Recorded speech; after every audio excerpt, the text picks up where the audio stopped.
अस्सलाम वालेकुम वादाब नाजरीन, आप देख रहे हैं यूनाइट न्यूज़ उर्दू अपने मेज़बान लतीफ़ रज़ा के साथ। इस वक्त गूल की धरती पे मौजूद हूँ। मेरे ख़ास मेहमान इस वक्त देख रहे हैं आप पीडीपी की जानिब से यूथ लीडर चौधरी तालिब हुसैन जी गूल में आप पहुँचे हैं। यूनाइट न्यूज़ उर्दू आपको तालिब हुसैन चौधरी तालिब हुसैन जी से मिलवाएगा। अस्सलाम वालेकुम।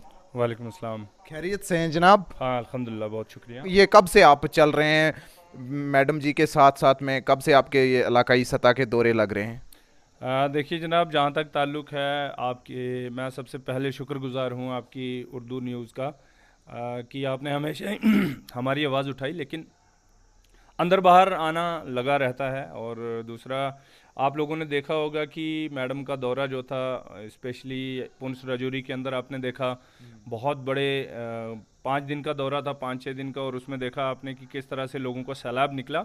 और अभी 10 तारीख से, इस महीने की 10 तारीख से मुग़ल मैदान से शुरू होके कल बनहाल में ये जो खित्ता चनाब का दौरा है, यह एहतताम पजीर हो जाएगा।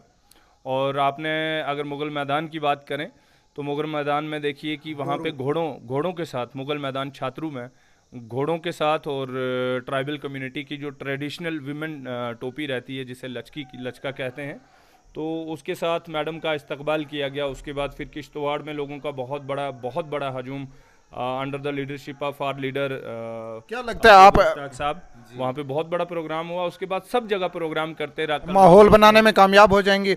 इंतखाबात की अभी कोई वो बिगल बजा नहीं है, तो इस दौरान जो है पीडीपी अपना काम कर रही है, लोगों के बीच में जा रहे हैं, महबूबा मुफ्ती जी खुद जा रही हैं। क्या कुछ माहौल तैयार करने की तैयारी है?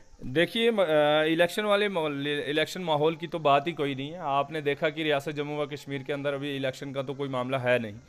तो बुनियादी तौर पे रियासत के अंदर इस तरह से, मैं यूटी को रियासत कहता हूं क्योंकि हमने अभी तक तस्लीम नहीं किया कि ये यूटी है, हम आज भी रियासत मानते हैं और उसकी जद्दोजहद में लगे हुए हैं। ये वही बात है, इलेक्शन वाली कोई बात नहीं। लेकिन चूंकि मैडम ने ये सोचा कि पूरी रियासत के अंदर एब्रोगेशन 370 के बाद लोगों को कैद करके रखा गया, कोई आवाज़ नहीं निकल पाई लोगों की, बेरोज़गारी में इजाफा हुआ, लोगों के ऊपर मजालिम ढाए जा रहे हैं और रिश्वतखोरी का बाज़ार गर्म हुआ। तो उसके बीच में मैडम ने सोचा कि मैं हर डिस्ट्रिक्ट के अंदर, हर इलाके में जाके, जहाँ तक वो पहुँच पाएँ, जाके लोगों से उनकी दादरसी की जाए, लोगों से उनके ख्यालात सुने जाएँ, लोगों की परेशानियाँ पूछी जाएँ और उनका अजाला जो है गवर्नमेंट के साथ डिस्कस किया जाए। और वही मैडम ने किया।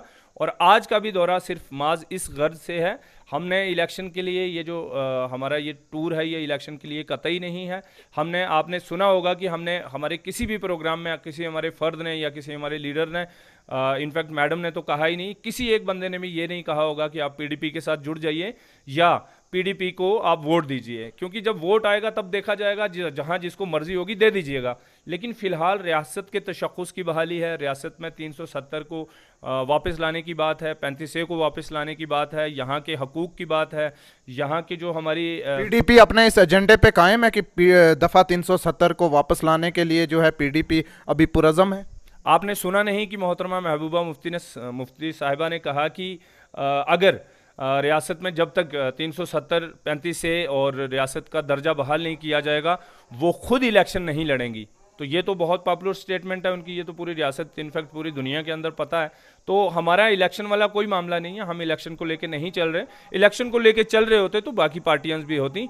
आज सिर्फ रियासत के लोगों की उनके जो एहसासात की तर्जुमानी है उसकी करने की कोशिश कर रही है मैडम, जिस तरह से हमेशा करती भी हैं।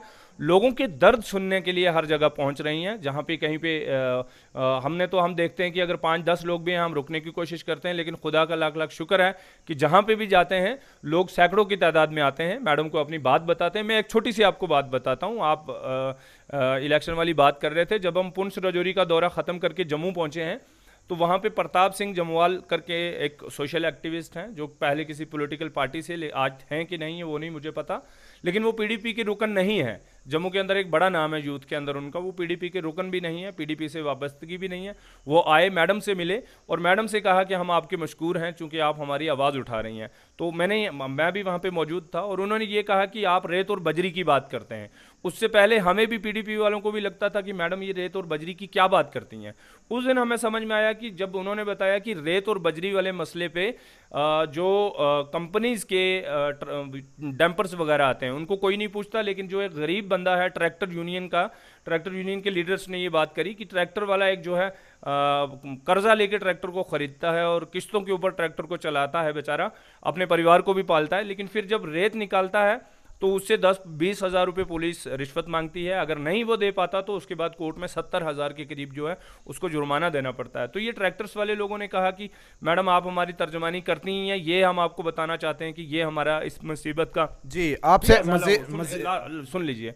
तो उसके बाद मैडम ने अगले ही दिन प्रेस कॉन्फ्रेंस के अंदर वो ट्रैक्टर्स यूनियन की बात भी उठाई और 2 दिन बाद आप देख लीजिए आज सोशल मीडिया पे जाके प्रताप को कि उन्होंने शुक्रिया अदा किया मैडम का। They are not the part of political party, I mean PDP. तो उस ये देख लीजिए कि ये तो उनकी बात तो नहीं थी, वो पीडीपी के लोग तो नहीं थे, ना ट्रैक्टर यूनियन वाले ना ही प्रताप सिंह जम्वाल साहब। तो लोगों की बात सुनने के लिए देखें, हम ये चाहते हैं, मैडम ये चाहती हैं कि कोई रियासत के अंदर, कठुआ के अंदर कौन सा पीडीपी का कोई उतना एमएलए जीत के आता है, बिश्ना के अंदर कौन सा जीत के आता है। तालिब जी एक सवाल मेरा आपसे बनेगा, जिस वक्त कठुआ मामला हुआ उस वक्त आसिफा के मसले में आप पूरे मुल्क के ना कि बैरून मुल्क तक काफ़ी फेमस हो गए, आपने इस मामले को खूब उठाया और इसमें काफ़ी तकलीफ़ें भी झेली, आप जेल तक भी गए, ठीक है। लेकिन उसके बाद जो है आप पीडीपी के अंदर चले गए, कहीं ना कहीं बहुत से लोगों ने आपके इस फैसले को दुरुस्त नहीं माना, लेकिन बहुत से लोग दुरुस्त भी मान रहे हैं। तो आप क्या सोच के पीडीपी ही क्यों आपने एक मखसूस सियासी जमात के अंदर जाना ही मुनासिब समझा? क्या उन लोगों की अपेक्षाएं, उन भावनाओं पर आप खरा उतर पाए उसके बाद? देखिए जनाब लतीफ़ साहब, लोगों की ख्वाहिशात पे खरा उतरना मेरे लिए इम्पोर्टेंट नहीं है। मुझे जो ठीक लगता है कि मैं इस तरह से जाके इस रास्ते पे जाके लोगों की खिदमत कर सकता हूँ तो मैं करता हूँ। दूसरी बात रह गई कि पीडीपी में जाने का क्या सवाल था। पीडीपी रियासत के अंदर वाहिद एक पॉलिटिकल पार्टी है जिसने मेरी कम्युनिटी की बात की, जिसने मुज़लुमीन की बात की, जिसने गुरबा की बात की, जिसने मसाकीन की बात की। आप आसिफा की केस में देख लीजिए कि कितना पूरे हिंदुस्तान में वो वबाल आ गया, पूरे हिंदुस्तान उबलने लगा कि भाई सीबीआई इंक्वायरी होनी चाहिए, उन रेपिस्ट को छोड़ना चाहिए और मुझे सज़ा देनी चाहिए क्योंकि ये कत्ल मैंने किया है, मुझ पे इल्ज़ाम उल्टा मर दिया गया कम्युनल फोर्सेस की तरफ से। तो उस वक्त महबूबा मुफ्ती साहिबा सीएम थी, जबकि मैं उनके खिलाफ लड़ रहा था, लेकिन उन्होंने, आपको भी याद है, आपने फुल सपोर्ट, बिल्कुल आपने फुल सपोर्ट की। लेकिन उस वक्त देखिए कि मोहतरमा महबूबा मुफ्ती साहिबा ने इतना ज़बरदस्त स्टैंड लिया बहैसियत सीएम, और वो जो सीबीआई इंक्वायरी नहीं होने दी, और क्राइम ब्रांच की जो जम्मू एंड कश्मीर की इन्वेस्टिगेटिंग टीम थी उन्होंने इतना अच्छा काम किया under the leadership and supervision of मोहतरमा महबूबा मुफ्ती साहिबा कि वो सुप्रीम कोर्ट की चीफ जस्टिस जो थे उन्होंने कहा कि ये बहुत साइंटिफिक ये जो है बहुत साइंटिफिक जो है इन्होंने तहकीकात की है। तो उसके बाद देख लीजिए चौधरी लाल सिंह फॉरेस्ट मिनिस्टर थे, उन्होंने कहा कि मैं जम्मू कश्मीर के जितने भी ट्राइब्स हैं इनको जंगलों से निकालूंगा, मैडम ने उनको ही मिनिस्ट्री से निकाल दिया। फिर उसके बाद देखिए कि जम्मू के अंदर मुसलमानों को, बिलखसूस गुजर बकरवाल कम्युनिटी के लोगों को, उनकी मलकियत ज़मीनों से भी निकालने की कोशिश की गई। तो मैडम ने उस पर भी सख्त नोटिस लेके पूरी इंतज़ामिया से कहा कि जब तक आप ट्राइबल मिनिस्ट्री को इसके एतमाद में नहीं लेंगे मैं आप पे सख्ती करूंगी। फिर उसके बाद देख लीजिए कि जब एब्रोगेशन 370 हुआ, बीजेपी ने कहा कि गुजरों की और ट्राइब्स जितने भी हैं, रियासत के जितने भी पसमानदा तबकात हैं, उन सब की तरक्की इसलिए नहीं हो रही क्योंकि 370 जो है ये रास्ते में रोड़ा है। जब 370 हटा तो कश्मीर के अंदर 11 ढारे जो थे वो ढा दिए फॉरेस्ट डिपार्टमेंट की तरफ से। मैं 370 की एब्रोगेशन के बाद की बात कर रहा हूँ, पिछले साल जब बर्फबारी हुई थी डीडीसी इलेक्शन से पहले, उस वक्त कोई इलेक्शन नहीं था, उस वक्त कोई मैडम को वहां से उनसे कोई इंटरेस्ट नहीं था। मैडम उठी और उन गुजरों के घर तक पहुंची और उसके बाद फॉरेस्ट राइट एक्ट का थोड़ा बहुत जो प्रोसेस था वो शुरू हुआ। मेरा मानना यह है कि रियासत के अंदर, और मेरा ये फर्म फेथ है कि रियासत के अंदर वाहिद एक मोहतरमा महबूबा मुफ्ती साहिबा एक इकलौती लीडर हैं जो तमाम तबकात की बात करती हैं, और बिलखुसूस गुजर बकरवाल कम्युनिटी हो, भाजपा के साथ सरकार बनाने वाले मसले पे हाई लीडरशिप जो मौजूद है। आप मैडम से भी इस पे सवाल कर सकते हैं, लेकिन वक्त की मजबूरियां थी। भाजपा के साथ सरकार मैडम ना बनाती तो अल्ताफ बुखारी साहब बनाते, जो आज बीजेपी के साथ बैठे हुए हैं। वो बैठे बैठे ही आपके 370 को आपकी स्टेट असेंबली के अंदर पास करवा के ख़त्म करवा देते। लेकिन उस वक्त ये बात बाहर क्यों नहीं आई? सुन लीजिए ना, बाहर कैसे नहीं आई? आपको नहीं पता कि 7 एमएलएज ने दिल्ली के अंदर जाके एफिडेविट दे दिए कि अगर मैडम नहीं बनाती तो हम तैयार हैं अल्ताफ बुखारी। क्या आप लोग चाहते थे कि उस वक्त अल्ताफ बुखारी आपका सीएम होता? आपके सामने 370 और 35 को ख़त्म कर दिया जाता, आपको जेलों में ठूंस दिया जाता, आसिफा के रेप एंड मर्डर में कातिल छूट जाते और मेरे जैसे बेगुनाह लोगों को फांसी लग जाती, जम्मू से तमाम गुजरों को ज़मीनों से निकाल दिया जाता, और जिस तरह से मजालिम शुरू हो रहे थे जो मैडम ने रोके। सबसे ज्यादा पीडीपी ने आपकी खुलकर जो है सपोर्ट की इस मामले में सियासी जमातों में से। बिल्कुल बिल्कुल, वाहिद सबसे ज्यादा ही नहीं, मैं कहता हूँ नेशनल कॉन्फ्रेंस आपके नजदीक नहीं आई? बिल्कुल बिल्कुल, वो तो आप देख लीजिए ना, सारे आंकड़े मौजूद हैं। आजकल ये पुरानी बातें तो है नहीं कि आपको अखबारात छाननी। तासुर ये दिया जा रहा था कि चौधरी तालब जो हैं वो या तो कांग्रेस ज्वाइन करेंगे या नेशनल कॉन्फ्रेंस, लेकिन पीडीपी में अचानक से आप चले गए। सो स्पेशली मेरी कौम की जो बात करेगा, मेरी कम्युनिटी की जो तर्जमानी करेगा, मैं उसका खादिम हूँ। जो हमारी बात करेगा मैं उनकी बात करूँगा। और मेरी तमाम नौजवानों से गुजारिश है कि आप आंकड़े देख लीजिए। मैं फिर से गुजारिश करता हूँ, ये पुराना वक्त नहीं है कि आपको दफातर में जाके अखबारात छाननी पड़ेंगे। आज सोशल मीडिया का ज़माना है, आप देख लीजिए ट्राइब्स की कौन बात करता है, ट्राइब्स के लिए किसने स्टैंड लिया, कौन लड़ता है, आज भी कौन लड़ रहा है, तो उस पर देख लीजिए। आज भी फॉरेस्ट राइट एक्ट के लिए बिल किसने असेंबली के अंदर पेश करवाया। आप नेशनल कॉन्फ्रेंस और कांग्रेस की बात करते हैं, जरा देख लीजिए पिछली बार जब लास्ट गवर्नमेंट थी मैडम की, उस वक्त रजौरी से एमएलए से मैडम ने बिल पेश करवाया फॉरेस्ट राइट एक्ट के ऊपर, उस वक्त किसी ने इसके सपोर्ट नहीं किया, जबकि मैं दूसरी तरफ हंगर स्ट्राइक पे अपने साथियों के साथ था, किसी ने सपोर्ट नहीं किया। यही नेशनल कॉन्फ्रेंस और कांग्रेस मेजोरिटी में वहाँ पे थी, ये सपोर्ट कर देती, forest right act J and के स्टेट में अपना होता। स्कॉलर हैं, बोल्ड हैं, एकदम यहाँ गोल में आए हैं, क्या मैसेज रहेगा? तमाम खित्ता चनाब की आवाम से गुजारिश रहेगी और बिलखुसूस पूरी रियासत की आवाम से गुजारिश रहेगी कि आपको कल को जिसको भी वोट देना हो, जब वो इलेक्शंस आएंगे आप दे दीजिएगा, लेकिन आज रियासत की बहाली की बात है, आज 370 को वापस लेने की लड़ाई है, आज 35A को वापस लेने की बात है, आज आपके नदी नाले आबशार जिन पे आपका हक है, मेरा हक है, उनको वो हकूक़ वापस लेने की बात है, आज आपको बेरोज़गार कर दिया गया है उसकी बात है, आज कश्मीर के अंदर 600 और 500 दिहाड़ी है एक मजदूर की, और उस पर भी साथ में 3 वक्त का खाना है, लेकिन इस खित्ता के अंदर 250 दिहाड़ी है, आज उस पर बात करने की बात है। बिजली पानी हम यहाँ से तैयार करते हैं जिससे पूरे आधे हिंदुस्तान को बिजली जाती है, आज उनके ऊपर बात है।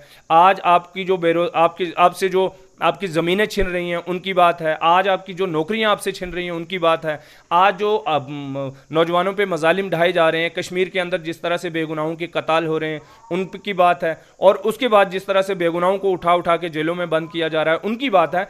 इस लड़ाई के अंदर मोहतरमा महबूबा मुफ्ती साहिबा बाहर निकली हैं, हम सारे लोगों को उनका साथ देना चाहिए। लतीफ़ साहब, अब अगर आखिर मैं ये भी गुजारिश कर देना चाहता हूं, अगर रियासत के अंदर कोई दूसरा लीडर भी इस तरह से निकला है रियासत की बहाली के लिए, आपकी तर्जुमानी के लिए, तो बिल्कुल ठीक है, आपको उनका भी साथ देना चाहिए। इंजीनियर रशीद के बारे में पीडीपी ने कोई बात रखी आज तक या कोई डिमांड कर रहे हैं? पीडीपी का बिल्कुल यही मानना है कि जितने भी कैदी हैं, जितने भी सियासी कैदी हैं, इनफैक्ट दूसरे हुर्रियत के भी कैदी हैं, उन सबको छोड़ना चाहिए, उन सबको कश्मीर में लाना चाहिए। अगर बहुत संगीन आपके पास केसेस हैं तो आप पूरे हिंदुस्तान के अंदर आपने अलग अलग कोनों में रखे हुए हैं, उनको कश्मीर में लाना चाहिए। मौक़िफ़ बहुत पहले से है और मैडम इस पे स्टैंड रखती हैं, हम सबका वही मौक़िफ़ है। आप इंजीनियर साहब की बात करते हैं, हमारी पूरी उनके साथ हमदर्दी है, हम चाहते हैं इंजीनियर साहब बाहर आएँ। खुद पीडीपी के यूथ प्रेसिडेंट जो हैं वहीदुर रहमान परा साहब बहुत अरसे से बेगुनाह और बेवजह जेल के अंदर हैं, हम उनकी भी बात करते हैं, और रियासत के जितने भी नौजवान जेलों के अंदर हैं हम उन सब की बातें करते हैं।